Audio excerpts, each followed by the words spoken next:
Welcome to the video.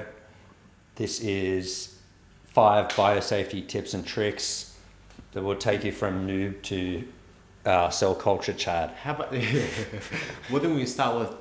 Are you a noob? Do you want to become a cell culture Chad? Are you a noob? Do you want to become a cell culture Chad? Here are 5 tips.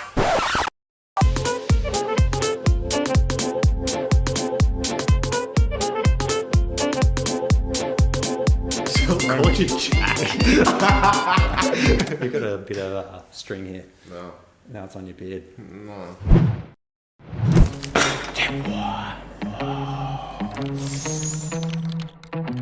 Hey man, can you give me another 10ml pipette? Here you go, man. Oh, make that 2. 2. Can you get me a 6-well plate?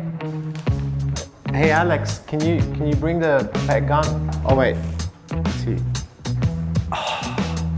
Before you jump in the hood, make sure you have everything you need. That helps with lab sanity and will help with sterility.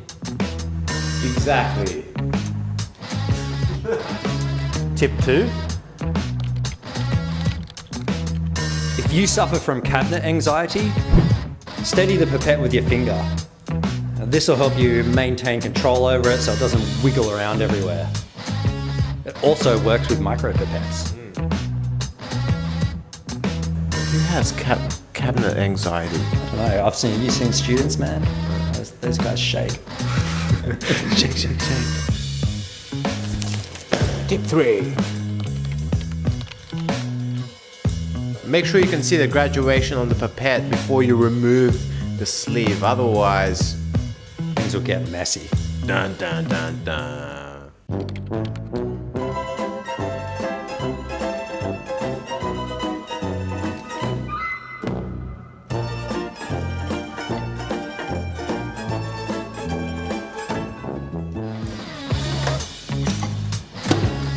Tip 4.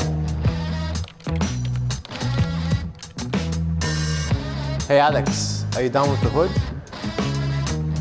Yeah, man.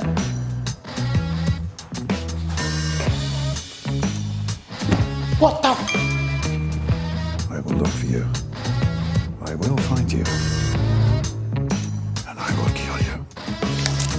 Tip 5. To limit mess, stay organized and work in one direction.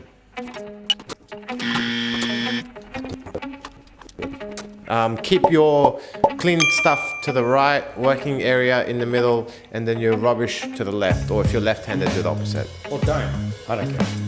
I care.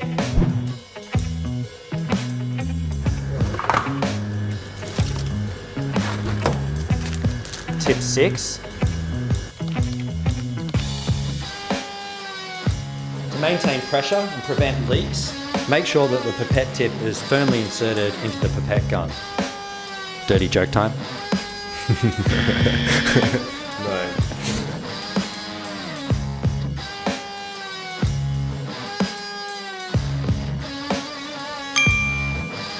If you got better tips and you reckon you can outdo us, put your biosafety cabinet tips in the comments below. That was so lame. Oh, wrong side. You don't even... You know this is going Wrong side. Apparently I do a PhD, guys. Bleh.